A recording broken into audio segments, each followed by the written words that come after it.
वीतराग विज्ञान नमो ताहि जाते भय अरहंतादि महान। करि मंगल करि हो महा ग्रंथ करन के काज। जाते मिले समाज सब पावे निज पद राज। पावे निज पद राज। इस भव तरु का मूल एक जानहु मिथ्या भाव। ताको करि निर्मूल अब करिए मोक्ष उपाव। करिए मोक्ष उपाव। मोक्ष मार्ग प्रकाशक नामक ये ग्रंथ है टोडरमल जी साहब की। यह सुंदर रचना, अनुपम रचना, उनके चिंतन की गहराइयों से निकले हुए एक एक प्रकरण, एक एक शब्द मानो उनके गहन चिंतन मनन को प्रदर्शित करता हो। हर शब्द उनके अंतर की गहराई को छू करके निकला है। एक एक प्रकरण इतना बारीकी से कहते हैं, हम क्या समझते हैं और स्वरूप क्या है, हम क्या मानते हैं और क्या जिनवाणी कहती है, आचार्य देव क्या कहते हैं, पूर्वाचार्यों ने क्या कहा है और हमने क्या समझ लिया है। इन बातों को बहुत गहराई से हमें देखना चाहिए। तत्वों के अन्यथा रूप की चर्चा चल रही थी। माने अब एक प्रकार से ये भी कह सकते हैं कि इसे भूल कहें कि अन्यथा रूप कहें, इसकी भी हमने चर्चा कर ली थी। कल जो प्रकरण अपना यहाँ चला था उस प्रकरण को थोड़ा सा हम लेते हुए फिर आगे बढ़ेंगे।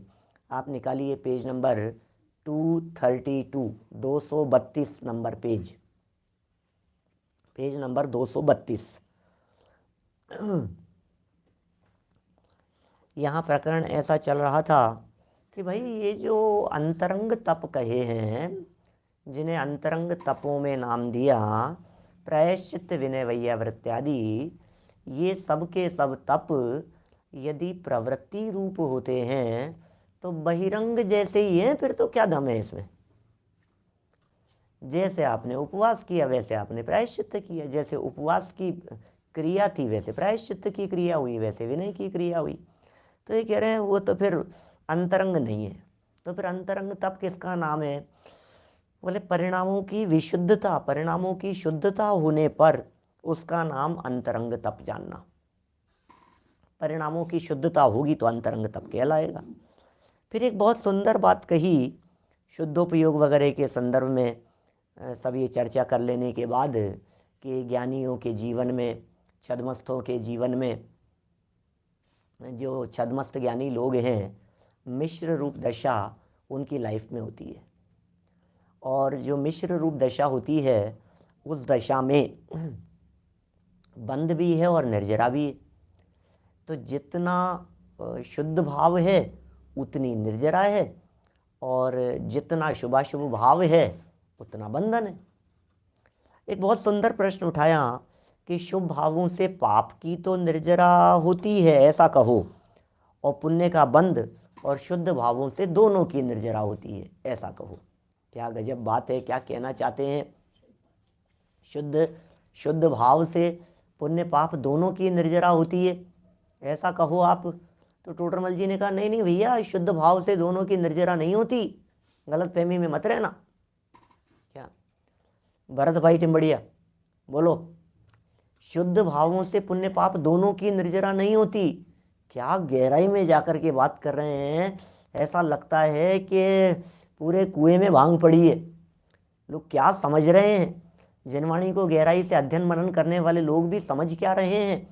अब जो गहराई से ये समझते हैं, जो ये कहते हैं हम तो जिनवाणी के मर्म को समझते हैं, हम तो जिनवाणी के मर्म को समझते हैं, उन लोगों के लिए हैं ये बातें।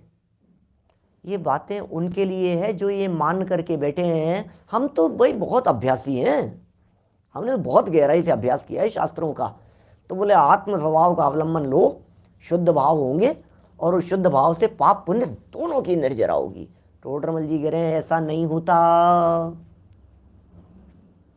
कल की थी चर्चा, मैं रिपीट नहीं करना चाहता, 2-4 बात कुछ वाक्यों में और मिनटों सेकंडों के अंदर उस बात को पूरा करके आगे बढ़ूंगा।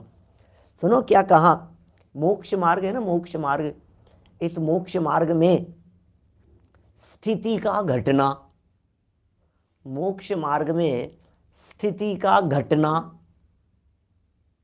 ये तो सारी कर्म प्रकृतियों में होता है। स्थितियां तो पुण्य की भी और पाप की भी हो, सब घटेगी। लेकिन जहां तक अनुभाग का सवाल है, शुद्ध भाव से भी वो अनुभाग कम नहीं होता पुण्य प्रकृतियों का। शुद्ध भाव से भी पुण्य प्रकृतियों का अनुभाग बढ़ता है, फल विशेष मिलेगा, विशेष विशेष फल की प्राप्ति होगी। ये ऐसा कहना चाह रहे हैं, जिस जीव के शुद्ध भाव हो उस जीव के पुण्य कर्म प्रकृतियों का टाइम पीरियड तो कम हो गया, लेकिन टाइम पीरियड कम होने पर भी उसका फल और रिजल्ट जो था ये बढ़ता चला गया। मैंने 2-3 उदाहरण देकर के कल इसके संदर्भ में आपसे बात की थी। इसलिए ये नियम नहीं बनता। चाशनी का उदाहरण दिया था और भी उदाहरण दिए थे, मैंने 2-3 उदाहरण दिए थे, मैं उपयोग उसमें नहीं लगाना चाह रहा। कल का प्रवचन सुना है आप सबने। देखिए, इसलिए ये नियम नहीं बनता कि शुद्ध भाव से पुण्य पाप दोनों की निर्जरा होती है। तो फिर कैसा नियम है? बोले विशुद्धता के अनुसार नियम है, विशुद्धता के अनुसार ही ये संभव बनेगा, नियम बनेगा। देखो अब गजब का पैराग्राफ, गजब का चिंतन। पंडित जी साहब इन बातों के बारे में क्या कहना चाहते हैं और क्या उनके हृदय में चल रहा था, सच में ये तो चला गया उन्हीं के साथ में। पंडित जी साहब के अंतर में क्या था ये बात तो हमें पता नहीं, क्योंकि ये वो अधूरा वाक्य है जिसकी चर्चा मैंने अमेरिका वालों के शिविर में की थी। शिविर लगा था ना बीच में, तो मैंने ये चर्चा की थी, टोडरमल जी यदि होते ऐसा, यदि टोडरमल जी होते तो क्या करते? यदि टोडरमल जी होते तो ये अधूरे वाक्यों को किस तरह से पूरा करते? ये टोडरमल जी होते तो इस संबंध में टोडरमल जी आगे क्या विचार करते और क्या लिखते? हम तो टोडरमल है नहीं हैं और हमें तो पता नहीं कि वो उनके हृदय में क्या था, लेकिन अन्य आगम ग्रंथों की साक्षी में थोड़ा बहुत हम अनुमान जरूर लगा सकते हैं कि पंडित जी साहब क्या कहना चाहते थे। कुछ विशेष गहराई लिए हुए ये पंक्तियां हैं, बड़ी आनंददायक चर्चा है। 232 नंबर पेज, नीचे से दूसरा पैराग्राफ है। देखो चतुर्थ गुणस्थान वाला, चौथे गुणस्थान वाला, हमने तो ऐसा समझ लिया चौथे गुणस्थान वाला तो मतलब भगवान होगा। चौथे और सम्यक दृष्टि होकर के डोसे खा रहा है। क्यों डोसे खाने में क्या दिक्कत है भैया? सम्यक दृष्टि होकर के पैंट शर्ट पहन रहा है, सम्यक दृष्टि होकर के ये कर रहा है। सुनो सुनो, ये सम्यक दृष्टि की नहीं, आगे पंचम गुणस्थान की भी बात करेंगे। ये कह रहे हैं सम्यक दृष्टि, चतुर्थ गुणस्थान वाला तो सम्यक दृष्टि है ही, इसमें तो कोई दो राह नहीं है। हमारे सारी जैन परंपरा, सारे जैनियों के विभाजन सब इस बात को एक मत से स्वीकार करते हैं कि चतुर्थ गुणस्थान का नाम अविरत सम्यक्त्व है। 14 गुणस्थानों के नाम, दिगंबर हों चाहे श्वेतांबर हों, सब 14 गुणस्थानों के एक जैसे नाम बतलाते हैं। चौथे गुणस्थान का नाम है अविरत सम्यक्त्व, सम्यक दर्शन, चौथा गुणस्थान वाला। शास्त्राभ्यास कर रहा है, गजब अच्छी बात है ना। देखो देखो, चौथे वाला स्वाध्याय नहीं करेगा तो क्या करेगा चौथे गुणस्थान वाला है?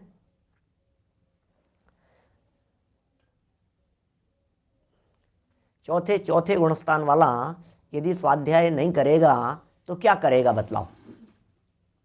देखो, तो ये कह रहे हैं शास्त्राभ्यास कर रहा है, आत्मचिंतन आदि कार्य करे, वहां भी निर्जरा निर्जरा नहीं और बंद भी बहुत है। सम्यक दृष्टियों की बात कर रहे हैं क्या? वहां भी निर्जरा नहीं है और बंद भी बहुत है। क्या क्या कह रहे हैं? निर्जरा का निषेध कर रहे हैं चौथे गुणस्थान वाले के, बंद भी बहुत कह रहे हैं। चौथे गुणस्थान वाले के। और कब निर्जरा और कब बंध की बात कर रहे हैं? वो कह रहे हैं जब शास्त्राभ्यास कर रहा है, मैंने कोई इधर उधर के काम नहीं कर रहा है, वो जीव शास्त्राभ्यास कर रहा है और शास्त्राभ्यास करते करते आत्मचिंतन करने लगा है। तो आत्मचिंतन के काल में भी, शास्त्राभ्यास के काल में भी, वस्तु स्वरूप के विचार अधिक के काल में भी उसके बंध बहुत होता है। सवाल अकेले चौथे गुणस्थान वर्ती का नहीं है, कंपैरिजन तो पंचम वाले के साथ में कर रहे हैं। चौथे और पांचवे का कंपैरिजन किया यहां, और फिर पांचवे और छठे वाले का आपस में कंपैरिजन किया।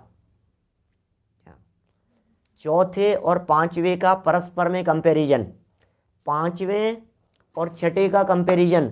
तो क्या कहना चाहते हैं पंडित जी साहब कि पंचम गुणस्थान वाला, अगली लाइन हिला के रख दे में, ऐसी लाइन है, पंचम गुणस्थान वाला विषय सेवनादिक कार्य करे, विषय सेवनादिक कार्य करे, पांचवें गुणस्थान वाला कर सकता है। इसका मतलब ये तो सिद्धांत तय सिद्ध है बात। पंचम गुणस्थान वाला विषय सेवन भी करे, स्त्री भोग को भोगे, विवाह करे, मने अभ्रम आदि का सेवन करे, और खाए पिए मौज मस्ती करे, घूमे, पिकनिक पर जाए, कश्मीर घूमने के लिए चला जाए। क्या ये तो यहाँ कह रहे करे, अभी क्रिया की बात चल रही है, अभी सिर्फ प्रवृत्ति की बात चल रही है। रुचि अरुचि का सवाल नहीं है। रुचि कैसे दिखती है? हमें तो ये दिख रहा है कि ये शिमला घूम रहे हैं, हमें तो ये दिख रहा है कि ये गोवा घूमने के लिए गए हैं, हमें तो ये दिखाई दे रहा है कि देखो देखो कहाँ स्विट्जरलैंड में मंदिर तो है नहीं, अब कहाँ गया है ये घूमने के लिए? बोलो, मतलब ऐसा लगता है पंचम गुणस्थान वाला कार्य करे और चौथे वाला बेचारा आत्मचिंतन कर रहा है, स्वाध्याय कर रहा है, वस्तु स्वरूप का विचार कर रहा है, अपने में समाने का प्रयास कर रहा है। ये कह रहे हैं हाँ ओहो सुनना, वहाँ भी उसके गुण श्रेणी निर्जरा होती रहती है, होती नहीं, गुण श्रेणी निर्जरा होती रहती है, बंध भी थोड़ा होता है। गुण श्रेणी निर्जरा होती रहती, गुण श्रेणी निर्जरा होता क्या है? ये गुण श्रेणी निर्जरा जिसके लिए कह रहे हो होती रहती है, गुण श्रेणी निर्जरा होती रहती है, इसका मतलब वो दुकान पर बैठा हुआ हो, उसका मतलब वो लड्डू पेड़े खा रहा हो, उसका मतलब वो भोग भोग रहा हो, उसका मतलब वो टीवी के सामने बैठा हो कदाचित, इसका मतलब कदाचित न्यूज़पेपर के पन्ने बदल रहा हो, कदाचित इधर उधर देश विदेश में किसी हिल स्टेशन पर घूमने गया हो। पंचम गुणस्थान वाला, पंचम गुणस्थान वाला, पांचवें गुणस्थान वाले की बात कह रहे हैं। तथापि उसके गुण श्रेणी निर्जरा हो रही है, समझ से बाहर है भाई साहब बातें थोड़ी सी। ये व्यक्ति बैठकर, दो व्यक्ति हैं, एक व्यक्ति बैठकर ध्यान साधना कर रहा है, गुणस्थान चौथा है, अविरत सम्यक दृष्टि, व्रति नहीं, गुणस्थान चौथा। और पंचम गुणस्थान वाला क्या, पंचम गुणस्थान वाला क्या है? बोलो, वो काम कर रहा है घर गृहस्थी के, योग्य ही करेगा। मतलब मैंने जो बात कही है और मैंने जो आपको एग्जाम्पल दिए हैं, इसका अर्थ कोई पंचम गुणस्थान की भूमिका के अयोग्य प्रवर्तन भी उसके होता हो ऐसा नहीं है। अनीति नहीं करेगा किसी के साथ में, अन्याय नहीं होगा, अभक्ष्य सेवन नहीं होगा, सप्त व्यसन नहीं होंगे उसके जीवन में, बहुत यत्नाचार पूर्वक उसका प्रवर्तन होगा। पंचम गुणस्थानवर्ती भूमिका बहुत उत्कृष्ट है। अनंतानुबंधी और अप्रत्याख्यानावरण का अभाव हो गया है, दो कषाय चौकड़ी के अभाव जन्य अंदर परिणति में निर्मलता वर्त रही है। सोचो, अंदर में उसके निर्मलता की धारा बह रही है। वो व्यक्ति उस लेवल पर हम बात कर रहे हैं यहाँ बैठ करके। क्या गुजराती बुक में नहीं है ये बात? गुजराती बुक में क्यों नहीं होगी? हम में होगी। टोडरमल जी साहब जो लिख रहे हैं, देखो चतुर्थ गुणस्थान वाला शास्त्राभ्यास आत्मचिंतवन आदि कार्य करे, वहां भी निर्जरा नहीं है, क्या बंद भी बहुत होता है। और पंचम गुणस्थान वाला विषय सेवनादि कार्य करे, वहाँ भी उसके गुण श्रेणी निर्जरा होती रहती है, बंध भी थोड़ा होता है। ये नहीं है ये लाइन, तो फिर मुझे दूसरी पुस्तक भी खोलनी पड़ेगी। अब यहाँ मेरे सामने नहीं है, आज ऊपर है, 241 पर है, 241 पेज पर है, वही गुजराती में, वहाँ देखना। आप लोगों के क्या लाइन है, आप यदि कोई लिखें, लेकिन एक एक लाइन लिखें सामने, तो मेरे ख्याल में आएगी। श्रावक अणुव्रतधारी होते हैं, उनका जीवन बिल्कुल मर्यादित होता है, इसमें कोई दो राह नहीं है। श्रावक का जीवन बहुत मर्यादित है, इसलिए हम मर्यादा में घूमने फिरने की बात कर रहे हैं, इसलिए हम मर्यादा में खाने पीने की बात कर रहे हैं, इसलिए हम मर्यादा में घर गृहस्थी और व्यापार करने की बात कर रहे हैं। व्यापार का निषेध नहीं है पंचम गुण स्थानवर्ती के, शादी करने का निषेध नहीं है पंचम गुण स्थानवर्ती के, भोग भोगने का निषेध नहीं है पंचम गुण स्थानवर्ती के, लेकिन अपनी भूमिका के योग्य, अपनी भूमिका के योग्य पंचम गुण स्थान में भी 11 स्तर बतलाए गए हैं। कौन से स्तर वाला है, कौन से लेवल वाला है, उस आधार पर उसमें फर्क पड़ेगा। देखिए यहाँ ये कह रहे हैं असली जो कारण है ना, क्या असली जो कारण है, वो असली कारण है अंदर की निर्मलता। जगत प्रवृत्ति देख रहा है, अंदर में जो शुद्धता की धारा बह रही है, ये शुद्धता की बहने वाली धारा का कमाल है। दो कशाई चौकड़ी के अभाव में प्रकट होने वाली उस निर्मलता का कमाल है भाई साहब, ये सारा का सारा जो कमाल आपको दिखाई दे रहा है। गुण श्रेणी निर्जरा क्या चीज है, बहुत सुंदर बातें हैं। गुण श्रेणी निर्जरा क्या होता है, कर्णानुयोग के प्रकरण है। मैं आप लोगों को समझने की दृष्टि से इतना सरल और ऐसा बतलाऊंगा कि आपके समझ में आ जाए। मैं ज़्यादा कर्णानुयोग के विषयों में नहीं उलझाऊंगा, मुझे मालूम है सब अध्यात्म सुनने वाले लोग हैं। गुण माने हैं मल्टीपल, गुण माने हैं गुणाकार, मल्टीपल होते चले जाएं, गुणाकार होते चले जाएं। जैसे 1, 4, फिर 16, फिर 64, फिर 256 गुना, ऐसे उदाहरण दिए हैं शास्त्रों में। 1 के 4 हो गए, फिर 4 से 8 नहीं, 4 से सीधे 16, फिर 16 से 32, 16 से सीधे 64, 64 से सीधे 256, ऐसा मल्टीपल। अब कितने गुणाकार की बात है कि यहाँ जो गुण श्रेणी निर्जरा का जो प्रकरण दिया है, विशेष इसकी चर्चा तत्वार्थ सूत्र 9वें अध्याय के 45वें सूत्र में की है। कर्णानुयोग के ग्रंथ तो भरे पड़े हैं इन बातों के लिए, लेकिन तत्वार्थ सूत्र के 9वें अध्याय का 45 नंबर का सूत्र है।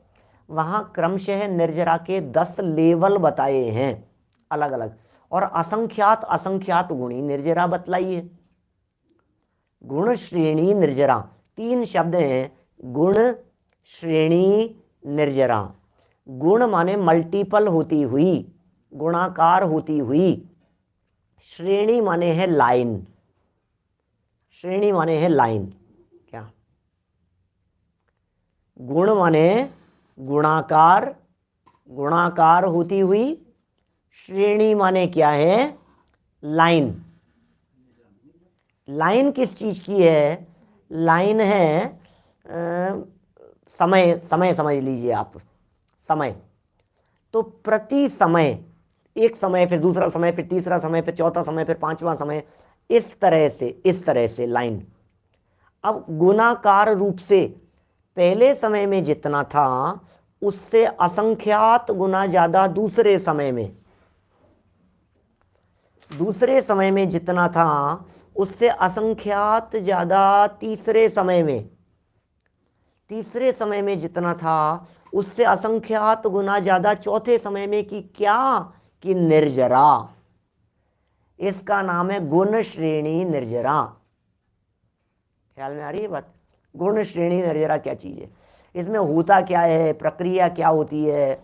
वास्तव में जो अपकर्षण होता है, ऊपर के जो कर्म परमाणु थे वे नीचे आकर के उदयावली के बाहर के निषेकों के साथ में मिल जाते हैं, फिर कितनी कितनी मात्रा में गुणित प्रमाण में असंख्यात असंख्यात गुणे मिलते हैं।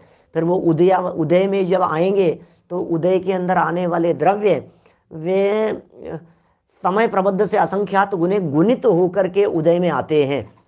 तो वो गुणाकार रूप से उदय में आकर के, क्योंकि निर्जरा जो होती है वो उदय में आकर के निर्जरा होती है। आप किसी भी चक्कर में मत उलझिए, सिर्फ शब्द को इतना सा याद रखिए, गुणाकार रूप से होने वाली निर्जरा, क्या गुणाकार रूप से जो निर्जरा हो रही है उस और श्रेणीबद्ध लाइन से, उसका नाम गुण श्रेणी निर्जरा है। गुण श्रेणी निर्जरा के 10 लेवल 9वें अध्याय के 45वें सूत्र में बतलाए उमा स्वामी आचार्य ने। वहां सूत्र दिया, सम्यक दृष्टि, श्रावक, वीरता, अनंत वियोजक, दर्शन मोह, क्षपकोपशम कोप शांत, क्षीण मोह जिना, क्रमशो असंख्य गुण निर्जरा, ऐसा 9वें अध्याय का 45वां सूत्र दिया है। देखिए, मैं इस सूत्र के संदर्भ में सिर्फ आपको शब्द पढ़ करके सुनाता हूं। यहां से सूत्र क्या है? सम्यक दृष्टि श्रावक, वीरता अनंत वियोजक, दर्शन मोह क्षप कोपशम कोप शांत, मोह क्षपक, क्षीण मोह जिना, क्रमशो असंख्य गुण निर्जरा। माने श्रावक जो है उसके सम्यक दृष्टि की तुलना में असंख्यात गुणी निर्जरा होती है। क्या असंख्यात से मल्टीप्लाई करो, इतनी निर्जरा समय समय प्रति होती है। चौथे गुणस्थान वाले की तुलना में पंचम गुण, सम्यक दृष्टि तो चौथे गुणस्थान वाला है, पंचम गुणस्थान वाला कहलाता है श्रावक। अरे बड़े गजब का सूत्र है ये, 9वें अध्याय का 45वां सूत्र। सूत्र पढ़ो तो एकदम इसका अर्थ करते समय पैरों के नीचे से जमीन नहीं खिसक जाए, ऐसा नहीं हो सकता भाई साहब। दिल एकदम ऐसा हो जाए, क्योंकि क्या कहा? सम्यक दृष्टि, श्रावक, फिर विरत, क्या, और विरत के बाद, विरत माने छठे गुणस्थान में आ गए, माने मुनि बन गए। विरत माने सम्यक दृष्टि, श्रावक, विरत, मुनि अवस्था, और उसके बाद में अनंतानुबंधी की विसंयोजना करने वाले, दर्शन मोह की क्षपणा करने वाले के असंख्यात असंख्यात गुनी ज्यादा निर्जरा होती है। आप समझ पा रहे हैं? एक जीव कुछ मुनि भूमिका में है, क्या, और उस मुनि भूमिका में, और दूसरा जीव चौथे गुणस्थान वाला दर्शन मोह के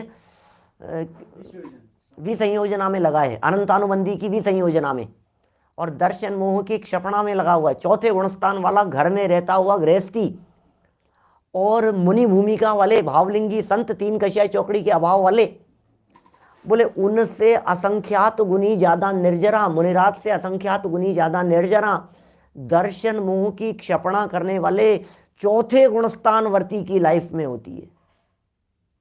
क्या क्या कह रहे हो यार? मुनिराज से ज्यादा निर्जरा। लेकिन ये काल सिर्फ एक अंतर्मूर्ति के लिए है, लाइफ टाइम के लिए नहीं है। वो काल इस तरह का है, दर्शन मोह के क्षय करने का काल, मिथ्यात्व के नष्ट होने का काल, क्षायिक सम्यक दर्शन प्रकट करने का काल, दर्शन मोह की क्षपणा माने क्षायिक सम्यक दर्शन प्रकट करने का काल। क्षायिक सम्यक दर्शन प्रकट, क्षायिक सम्यक दृष्टि जीव की ऐसी गजब की महिमा है। बोलो, क्षायिक सम्यक दर्शन होने की जो प्रक्रिया है, उसमें दर्शन मोह की जो क्षपणा कर रहा है जीव, उससे पहले अनंतानुबंधी की विसंयोजना कर रहा था।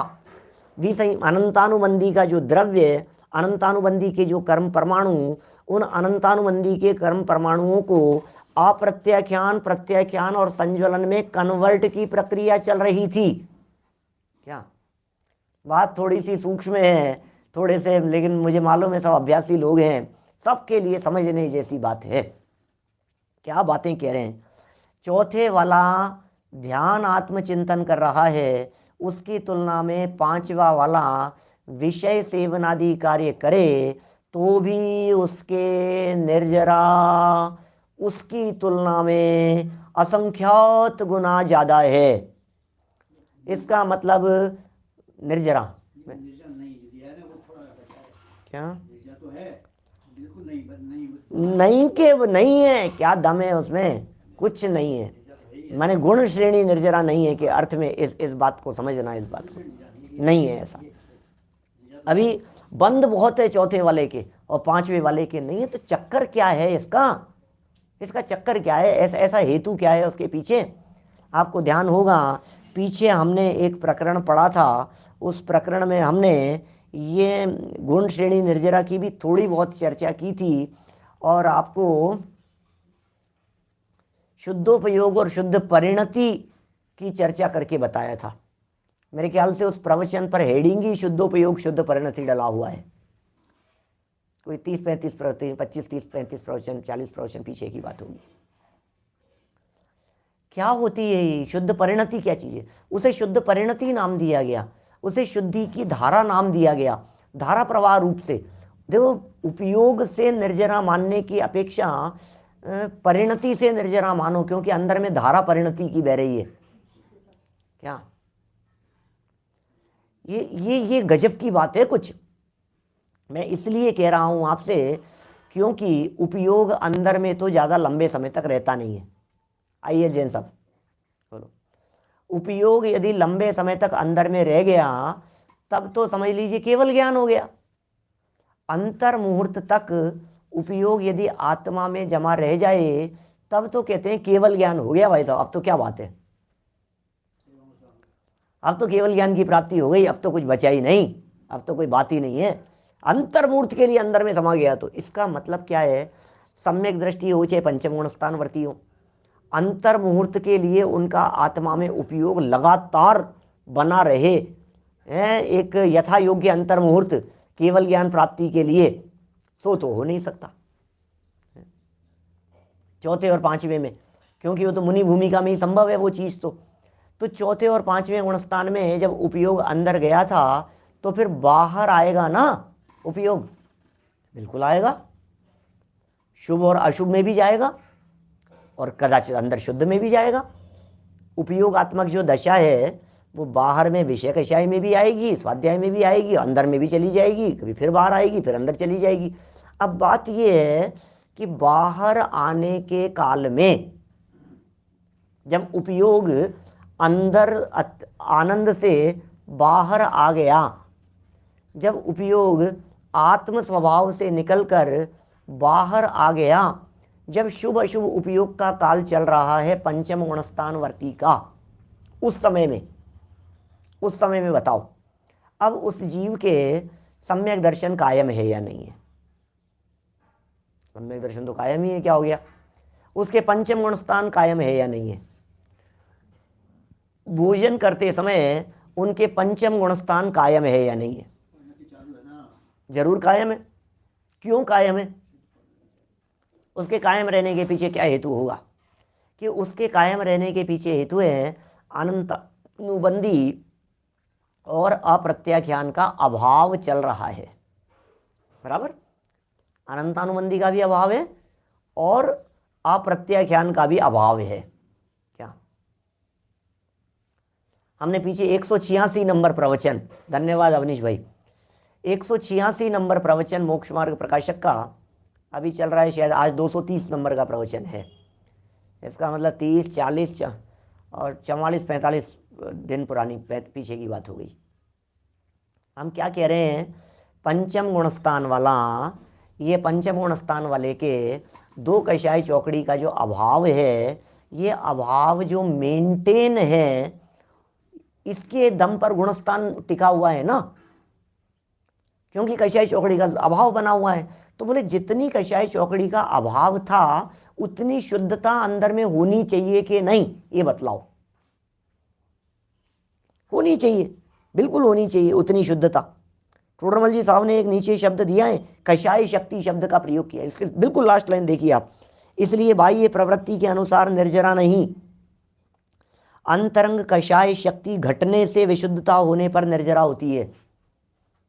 कुछ लाइनें छोड़ दी मैंने, मैं करूँगा चर्चा इन सब चीज़ों के बारे में, एक बार मिलान भी करूँगा नई पुस्तकों से और इस पुस्तक का, और कहाँ कहाँ शब्दों के अंदर परिवर्तन है उसकी भी चर्चा करूँगा। हमारे मंगलायतन से प्रकाशित हुई पुस्तक, हमारे विक्रांत जी पाटनी हैं जालरा पाटन वाले, उन्होंने बहुत मेहनत की, और भी आदरणीय राकेश जी भाई साहब, पवन जी भाई साहब, इन लोगों ने मूल प्रति से मिलान कर करके कई कुछ जगह पर कुछ शब्दों के अंदर कुछ फर्क है, कहीं कहीं कुछ वाक्य रचनाओं में मिलाना चाहिए, देखना चाहिए।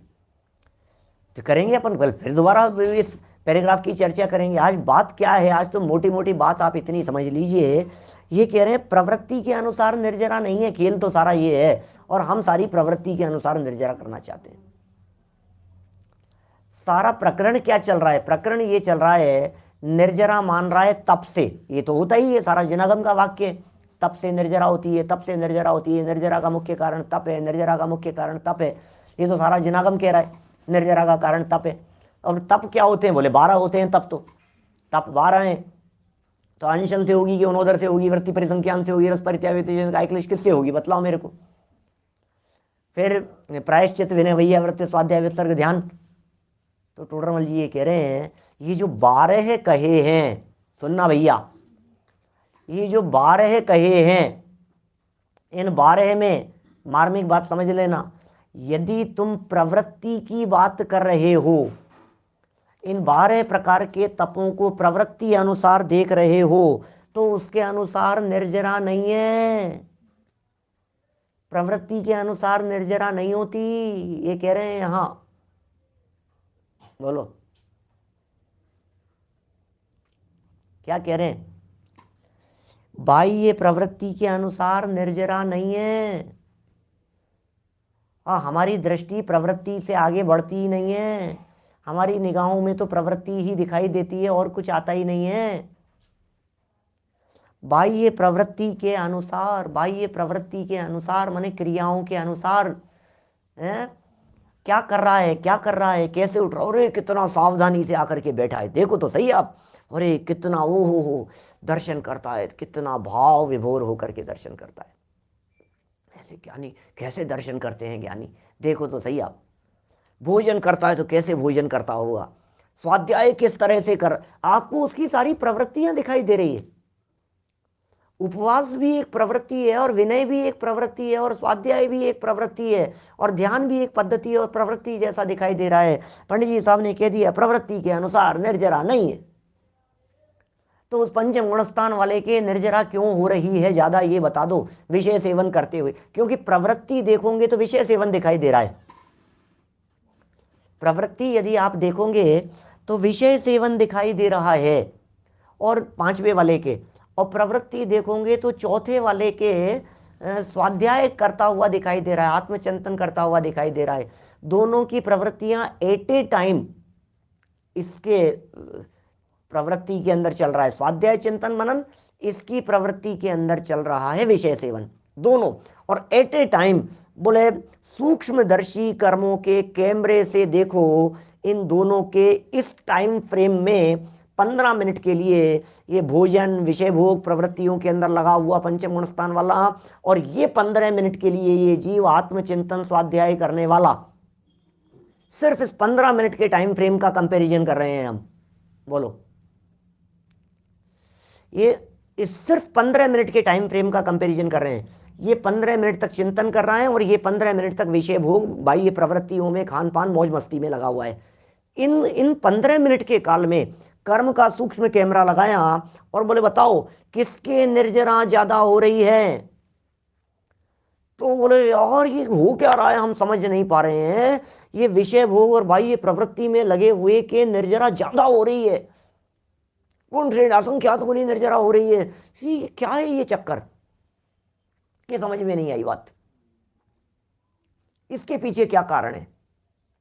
तो टोडरमल जी ने कहा कि तुम ये दोनों प्रवृत्ति तो देख रहे थे, अगला सेंटेंस पढ़ लो आप इसका, नीचे वाला।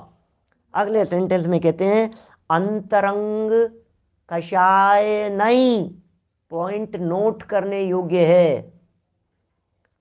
क्या अंतरंग कषाय नहीं, अंदर से कषाय, अंदर से कषाय, कषाय के कम होने का क्या दम है। कषाय तो भूमि का अनुसार कम होती ही होती है, हर अंतर्मूर्त में कम ज्यादा होती ही रहती है, कषायों में कुछ दम नहीं है क्या।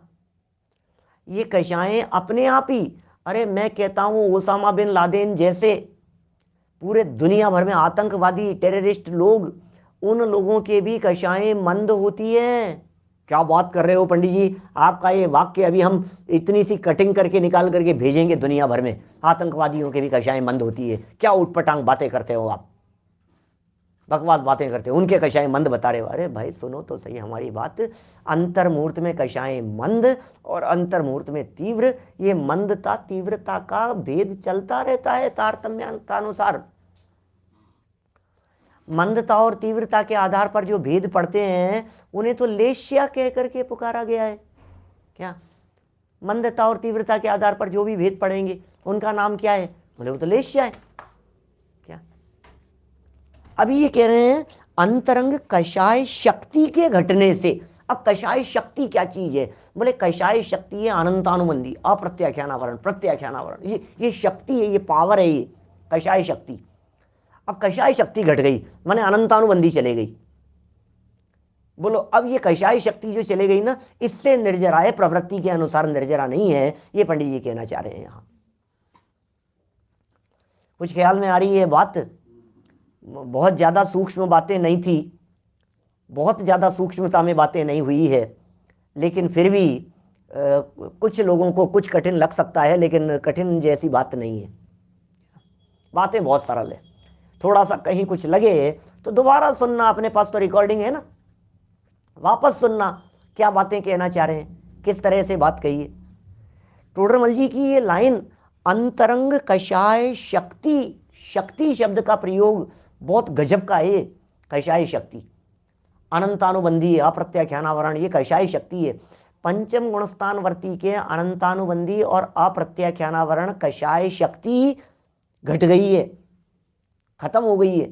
अनंतानुबंधी और अप्रत्याख्यानावरण अब उसके बची नहीं है, तो वो होने पर विशुद्धता के अनुसार निर्जरा होती है। अब क्या इसमें गहराई होगी और क्या टोडरमल जी साहब अंदर में इन बातों के बारे में कहना चाहते थे, ये कह रहे हैं सो इसके प्रकट स्वरूप का निरूपण आगे करेंगे, प्रकट स्वरूप का आगे निरूपण करेंगे। तो आगे कहीं किया है क्या? आगे लगभग 100 पेज और लिखे हैं पंडित जी साहब ने, इसमें कहीं आई है क्या चर्चा? बोलो। लगभग पूरे 100 पेज हैं। 9वां अध्याय 339 पेज पर खत्म हुआ, 232 पर चल रहे हैं अपन अभी। यहाँ 100 पेज हैं, 107 पेज हैं। इन 100 पेजों के अंदर कहीं आई है क्या चर्चा? हम क्या कहें भैया, हमारे महाभाग्य से जितना मिल गया उतना ही पर्याप्त है, क्या कहें। 13 स्थान ऐसे लिखे टोडरमल जी साहब ने, जिन स्थानों पर पंडित जी साहब ने कहा इसका विशेष वर्णन, इसका विशेष वर्णन आगे करेंगे, आगे करेंगे, आगे करेंगे। मैंने जाना शिविर के अंदर चलाया था, मैंने सारे बिंदुओं को लिया था मैंने। बोलो 12 बिंदु हैं, 12 बिंदु ऐसे। आपके पास में यदि ये मोक्ष मार्ग प्रकाशक ग्रंथ है तो इसके प्रस्तावना का 27 नंबर का पेज है। ये वाला ग्रंथ है आप लोगों के सामने, सब यही ग्रंथ है सबके पास में, मोक्ष मार्ग प्रकाशक। इसमें जो दादा की प्रस्तावनाएं हैं, नए वालों के अंदर भी है सब में, उसमें प्रस्तावना का 27 नंबर पेज है। फुटनोट में 12 पॉइंट दिए हैं, 12 स्थल ऐसे दिए हैं जिन स्थलों पर टोडरमल जी साहब ने स्वयं लिखा इसका वर्णन आगे करेंगे, इसका वर्णन आगे करेंगे, इसका वर्णन आगे करेंगे। इसका मतलब उनके दिलो दिमाग में क्या प्लानिंग चल रही थी इस ग्रंथ को लेकर के, दादा ने उसकी परिकल्पना की। डॉक्टर हुकुमचंद जी वारिल साहब ने इसका संपादन करते समय इसकी परिकल्पना की कि कदाचित टोडरमल जी ने जितने स्थल छोड़े हैं, जिस तरह से विषय को उठाया है, मोक्ष मार्ग प्रकाशक तो सम्यक दर्शन, सम्यक ज्ञान, सम्यक चारित्र, ये मोक्ष मार्ग है।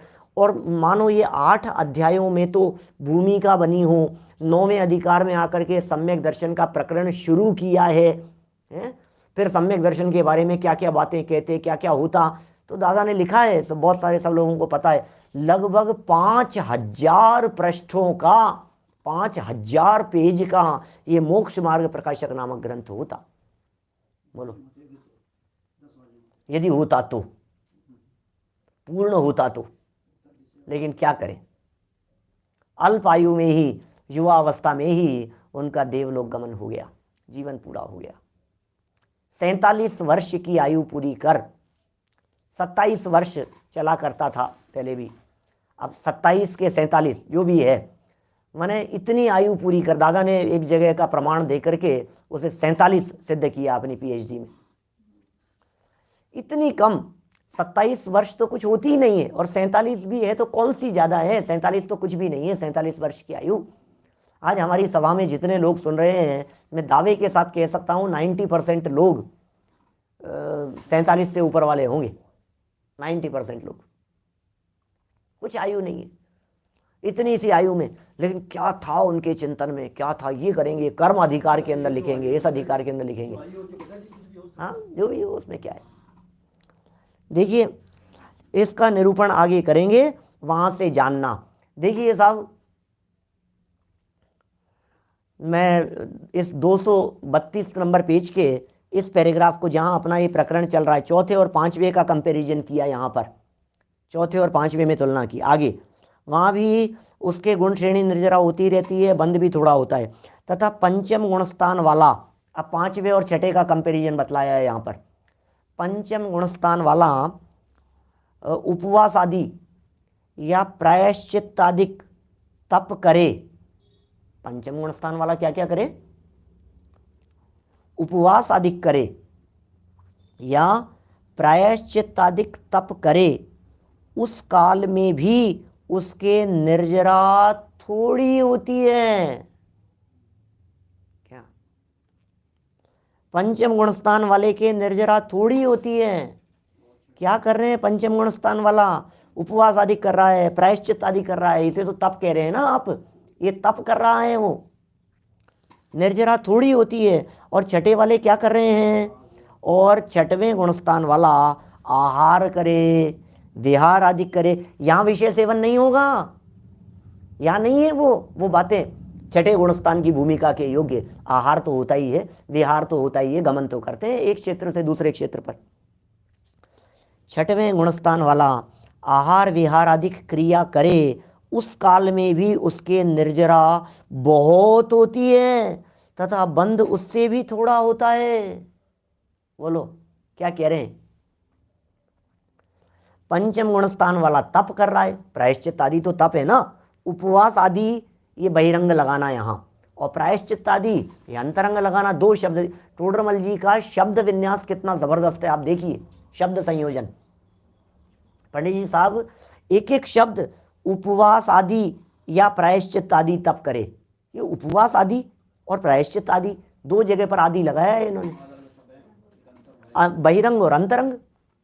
उपवास आदि कहा बहिरंग तपों के लिए, और प्रायश्चित आदि कहा अंतरंग तपों के लिए। तो बोले वो पंचम गुणस्थान वाला भले ही बहिरंग तप कर रहा हो, चाहे पंचम गुणस्थान वाला अंतरंग तप कर रहा हो, तपस्या कर रहा है, तपश्चरण कर रहा है, प्रायश्चित विनय वैयाव्रत ध्यान करता हुआ दिखाई दे रहा है, पंचम गुणस्थान वाला आदि शब्द के अंदर ध्यान भी आ गया होगा कि नहीं? ध्यान भी आ गया। आदि शब्द में ध्यान क्यों नहीं आएगा? क्योंकि अंतिम ध्यान है ना। तो भी ये पांचवे वाला लिया, और छठे वाला बोले पीछे कमंडल हाथ में लेकर के चल रहे हैं, विहार कर रहे हैं। छठवे वाले बोले किसी श्रावक के यहाँ हाथ में अंजलि लेकर के आहार ग्रहण कर रहे हैं, भोजन ग्रहण कर रहे हैं, खीर खा रहे हैं। बोलो मुनिराज खीर खा रहे हैं छठे गुणस्थान के काल में, और वो क्या कर रहा है? प्रायश्चित विनय वैयाव्रत आदि कर रहा है, ध्यान कर रहा है। बोले अरे उस ध्यान वाले के निर्जरा कम, पांचवे वाले के, और इस छठे वाले के मुनिराज के खीर खाते समय निर्जरा ज्यादा। क्या है बात? गहराई है, कुछ तो गहराई है ना। वो गहराई क्या है? चौथे और पांचवे का कंपैरिजन कर दिया, पांचवें और छठे वाले का कंपैरिजन कर दिया। कुल मिलाकर के बात ही है भाई साहब, इन चर्म चक्षुओं से कुछ पकड़ में नहीं आता है। कुल मिलाकर के बात ये है, मोटा मोटा अपनी मोटी बुद्धि से हम देखने का प्रयत्न करें, पकड़ने का प्रयत्न करें, टटोलने का प्रयत्न करें, कुछ नहीं पकड़ में आएगा। केवल ज्ञान गम्य सूक्ष्म बातें हैं भैया, केवल ज्ञानियों की बातें हैं। कौन कहे ये बातें, कौन कहे इस गहराई में जाकर के? अनुभवियों के द्वारा लिखी गई है, वीतरागी संतों के माध्यम से। केवल ज्ञानी भगवान के ज्ञान में झलकी है, गणधराधिक ने लिखी है, चार चार ज्ञान के धारियों के माध्यम से लिखी गई बातें हैं। क्या बात कह रहे हैं? फिर बात है, ये दो तर्क देने के बाद, चौथे पांचवें और पांचवें छठे का कंपैरिजन करने के बाद फिर कह दिया प्रवृत्ति अनुसार नहीं है, कषाय शक्ति घटने के अनुसार है, उसे निर्जरा का मूल कारण जानना। तो इस तरह से ये बहुत मार्मिक प्रकरण था। और इसी प्रकरण में जो कुछ और विशेष बातें गुण श्रेणी के संदर्भ में और के संदर्भ में ये जो बातें कह दी गई है, इन सब बातों को अपन थोड़ा सा पुनः कल लेते हुए, फिर कल तो पूरा करेंगे ही निर्जरा तत्व संबंधी अन्यथा रूप को, तो कल हम इस निर्जरा तत्व संबंधी अन्यथा रूप के प्रकरण को संपन्न कर देंगे। अभी की बात को हम यहीं विराम देते हैं। निज निधि निज में बताई, यह अनंत उपकार है, उसके लिए जिन वाणी माँ को वंदना शत बार है, वंदना शत बार। सूचना है एक छोटी सी आप सबके लिए। वो सूचना ऐसी है कि जिन देशना शिविर युवाओं के लिए आज से प्रारंभ हो गया है, युवा वर्ग के लिए विशेष रूप से कार्यक्रम चल रहे हैं, जिन देशना के ऊपर ही चल रहे हैं, आप वहाँ उन सब का लाभ ले सकते हैं। सुबह दोपहर शाम युवाओं की दृष्टि से, युवा विद्वान युवा लोग, उनकी दृष्टि से बहुत प्रवचन कक्षाओं के आयोजन। उसमें हमारा कल रात का प्रवचन होगा जैन भूगोल और लौकिक भूगोल, इसको लेकर के। अपन तो अपने घर पे करेंगे चर्चा, अपने यहीं पर आपके सामने जहाँ पर आप लोग सुनते हैं, कल रात को वही 8 बजे आप उसकी भी सूचना औरों को दे सकते हैं। 2 दिन बाद में करेंगे हम कहाँ आ गए हैं, इस दुर्लभता की चर्चा भी करेंगे। बहुत आयोजन बहुत सुंदरता से चल रहा है, विधान हो रहा है, कार्यक्रम हो रहा है, भक्ति आदि गोष्ठियों आदि के कार्यक्रम हैं दोपहर में भी। यथासंभव आप सब लाभ लेते रहें, ऐसा है बात, है ना।